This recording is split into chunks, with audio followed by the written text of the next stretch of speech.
Ay nako talaga, nakakainis talaga. Bakit ba lagi akong ginagawang ganyan? Hindi naman ako ang may kasalanan. Kayo talaga kasalanan yung talaga lahat to. Kakabuisit. Alam mo ba magpapasko ngayon ha? Magpapasko. Galing di ba akong trabaho dati. So, sa tagal ng absent ko at ako'y nagkasakit, kahanap nga ako sana ngayon sa agency na makita ako. Akala ko meron ako 13 month pay. Kakaloka. Hindi naman ako nabigyan ng 13 month ngayon. Kaya nakamalas-malas naman. Wala na lang doon. Paano na lang tawag doon. Ano ba yun? Sarado na lang yung agency. Kakabuisit. Papasko pa naman, mag-New Year, wala pera. Di ba nakaka-buisit? Wala man na tayo maano sa pagpapasko at New Year. 1 week lang, New Year naman. Makatamad naman talagang buhay na ere. Ay, hindi naman lamang kung talaga dapat gawin. Mang-hold up na kaya ako dito mga chismosa. Mag-hold up ng mga kachismosa. At least may makachismisan. Nakakaloka. Diba? Parang gusto ko na mga chismosa ko yun lang kidnapin ko na lang kaya para makachismis ko na lang. May mga chismis din yung maloka ng mga pag loka-loka. Chika-chika ang ganda ron. Nakakaloka. Isipan ko palang balikan yung agency, yung pinaka-agency namin. Kaya inisip ko na nag-request ako na magka-13 month man lang. Siyempre galing ako ospital. Simula ng September, hindi ako nagtatrabaho. Kaya nagtanong ako para sakaling makuha ko man lang 13 month. Diyos me. Kaya ngayon wala naman nakuha. Wala lang magpapasko pa naman sana. May makuha man lang sanang pagkain. Makakaloka. Wala na nga akong subscriber. Naka-problema pa ako. Wala na akong subscriber, mga member. Wala na nga akong 13 month pay. Wala na nga akong makakain sa Pasko. Wala na makakain sa New Year. Hindi mo na nakakain ng masarap-sarap. Tapos wala man lang ako mga subscriber. Wala akong member. Nakakaloka pa. Puro naman kamalasan to. Uy, nakakaloka. So makakita naman bigyan niyo naman ako ng katampudayan. Kaloka. Pagtaas pa ako ng booking king kay titang ka-booking king dito. Kaloka. Ay.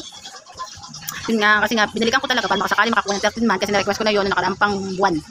Kaso inano ko sa kanila kinausap, wala silang mabigay. Kahit wala daw silang nagawang 13 month.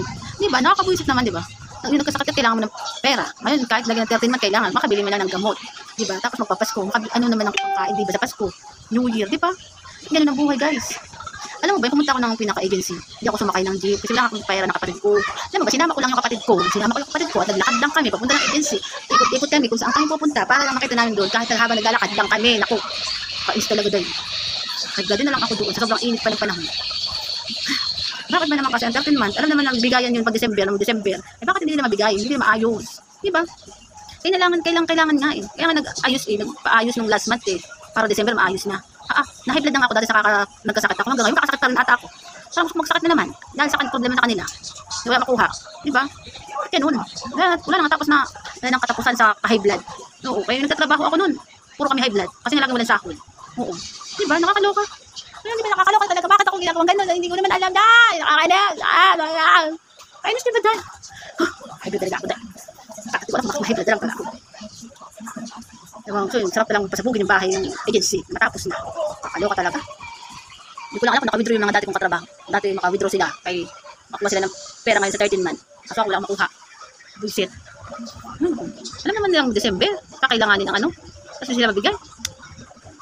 Dami na naman yung request na dami na bungang masasabi kung bakit na naman din nila kung hindi nakasako ng sapat, dahil yung problema dati, ay napakatagal namin problema dati ng sahod, kailangan kayo problema, kailangan wala, sahod ka ng eksakto, pero hindi ka nakadirect ng sahod isang kinsenas pa, di pangalawang ano na, diba? Nakikita ako, high blood, ha? Yes mo. Yung sila napunta na sila ng ibang bansa, yung mga bossing doon, yung mga may-ari, talaga sa mga agency. Siguro ngayon, relax sila ngayon, kaya nagpapasko, siyempre punta sila ng mga ibang bansa, sila papasko. Siguro parang meron silang wala talagang 13 month ang mga empleyado, kaya pupunta sila ng Pasko, na relax at Pasko. Nasa mga sila, bakasyon. Yun daw ang sabi, kaya pumunta daw sa agency sa ibang bansa, kay Pasko. Kaloka. Dahil sila mga empleyado, puro mga iniwan. Dahil na babiyahe sa ibang bansa. Yun nga sila magpapasko. Kasi na dapat, inulang na nilang mga empleyado. Kaya nakakaawa din naman kayo. Kailangan din naman ng pera yung mga empleyado. Ano bang gusto nila mangyari dyan? Nakakaloka. Kasi sa pool, okay ako sa trabaho, ganyan na. Hanggat ngayon, ganun pa rin. Wala ako ng problema sa agency na iyan.